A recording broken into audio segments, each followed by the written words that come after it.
네, 밤이 늦었습니다. 예, 짤막하게 하도록 하겠습니다. 예, 지금 둔촌주공 조합장 사퇴 표명하고 나서요. 지금 둔촌주공 조합 임원들이 또 다시 문자 메시지를 보냈습니다. 뭐 조합장 사퇴로 인한 직무대행 체제로 전환하겠다. 그리고 시공사업단과의 협상단을 구성하겠다. 세 번째, 상가 문제 해결하겠다. 네 번째, 정상위와의 관계에 소통을 통해서 공사 재개를 하도록 하겠다. 뭐 이렇게 한 네 가지 정도 됩니다. 그런데 이제 지금 보면 일단은 직무대행 체제로 가겠다는 거는 결국에는 정상위 쪽에 뭐 어떤 저 권한을 넘기거나 그러지는 않겠다는 거고 직무대행 체제로 계속 가겠다는 거고요. 자, 시공사업단과의 협상단 구성. 예.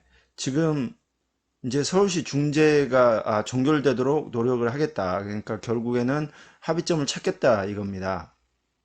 세 번째, 자, 이 문제가 참 애매한데요. 자, 현 상가 대표단체가 모든 법률적 책임을 질 수 있도록 협상하겠다. 시공사업단에게 상가 공사비에 대한 확실한 지급을 약속하며 상가 문제로 인한 법적인 문제 발생 시 모든 책임을 상가 대표단체에서 지는 조건하에 조속히 협상을 진행하겠다. 이렇게 되어 있습니다. 자, 문제는 뭔가요? 상가 문제는 상가 공사비 문제가 아닙니다. 상가의 준공 여부가 문제가 되는 겁니다.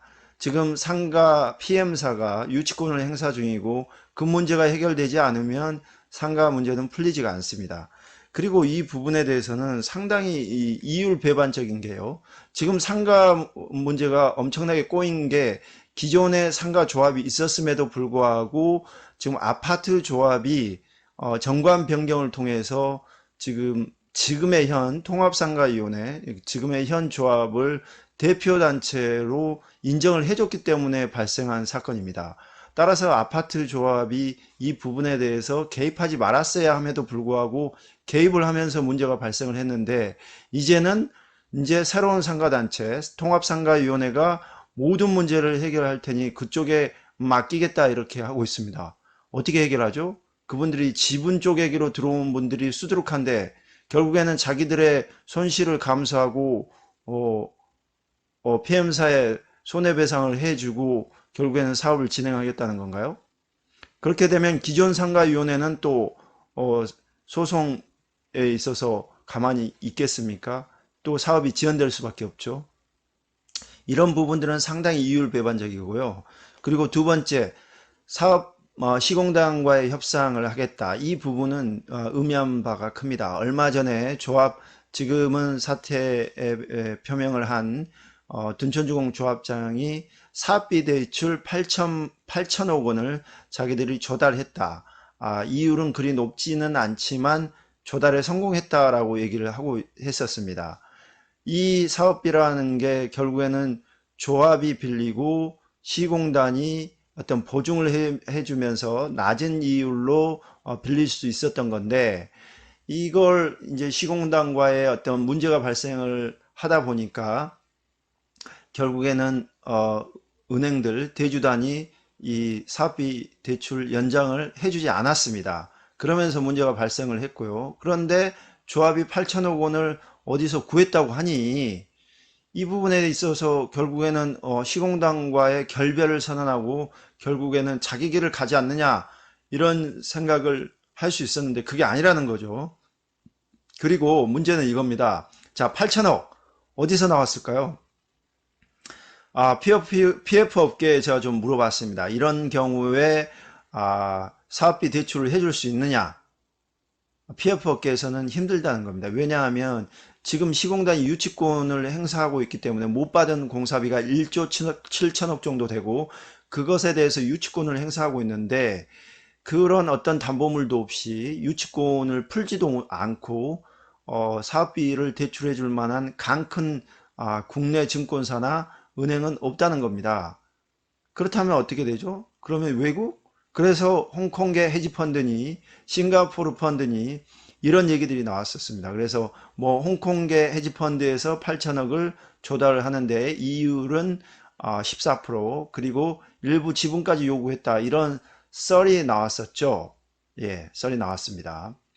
뭐 참 글로벌하게 좀 놀고 있습니다. 둔촌주공. 하지만 이건 사실과 좀 다른 부분인 것 같고요.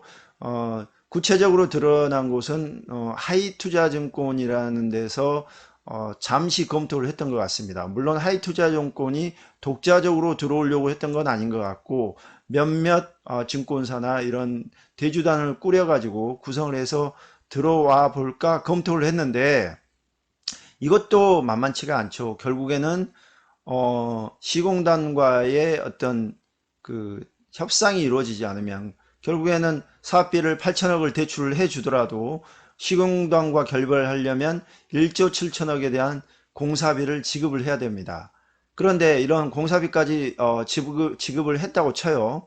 그런데 문제는 일반 분양이 성공하지 못하거나 일반 분양이 그렇게 큰 수익을 내지 못하면 지금 부동산 경기도 좋지 않지 않습니까? 그렇기 때문에 이렇게 되면 리스크가 크게 된 거죠. 그래서 이런 부분들에 대해서 들어올 만한 증권사나 은행은 없다. 하이투자증권이 잠시 검토를 했었으나 쉽지 않은 상황이다. 그래서 결국에는 지금 조합도 말은 뱉어놨죠. 8천억 구했다라고 말은 뱉어놨는데 지금 뭐 원하는 대로 안 돌아가다 보니까 결국에는 시공단과의 협상을 통해서 공사를 재개하겠다. 이렇게 얘기를 하고 있는 겁니다. 그래서 지금 문제는 지금 현 조합이 이런 문제들을 상당히 복잡하게 만들어 놨습니다. 시공단이 공사를 중단하지 않겠다라는 공사를 중단하지는 않을 거라는 어떤 생각 때문에 치킨 게임을 하다가 지금 여기까지 왔는데요. 지금 조합에서 저질러 놓은 문제들이 너무나 복잡하고 큽니다. 그래서 현 조합 체제에서는 쉽게 해결할 수 없을 거라고 생각을 하고 둔촌주공 조합분들도 이제는 자기의 재산이 크게 훼손될 수 있다는 것을 충분히 인지를 하고 적극적으로 좀 개입을 해야 되지 않을까, 적극적으로 참여를 해야 되지 않을까 하는 생각을 하게 됩니다. 자, 말씀드렸지만 둔촌주공조합에서 구했다는 사업비 8천억 원, 그것은 지금 구하지 못한 것으로 점점 드러나고 있습니다. 홍콩계 헤지펀드, 싱가포르 펀드 다 개구랍니다. 예, 지금 하이투자증권에서 잠시 검토했다가 그것도 제대로 이루어지지 않고 있습니다. 구조적으로 힘듭니다. 불가능하지는 않지만 너무나 힘들고 그리고 이 시공단이 지금 현대건설, 대우건설, 롯데건설, HDC 산업개발, 우리나라에 내노라하는 건설사가 다 들어와 있는데 이 시공단이 빠지고 또 다른 시공단이 누가 들어올 수 있을까요? 쉽지는 않습니다. 예, 이것도 쉽지 않아요. 남이 이렇게 건드려 놓은 공사 현장을 와서 공사비를 또 받을지 못 받을지 모르는 이런 현장에 와서 공사를 한다는 게 쉽지 않습니다. 따라서 결국에는 조합 임원들은 책임을 지고 물러서야 될 것 같고요. 예. 그리고 빨리 뭔가 정상화를 하는 게 조합원들이 나서서 정상화를 하는 게 가장 바람직한 길인 것 같습니다. 좀 두서없이 지금 말씀을 드렸습니다. 좀 길었습니다. 그리고 밤이 늦었고요.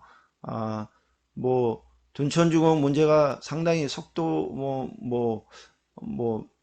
뭐라고 할까요? 하루가 멀다고 지금 상황이 변하다 보니까 이렇게 됐습니다. 감사합니다. 이제 그만하겠습니다. 감사합니다.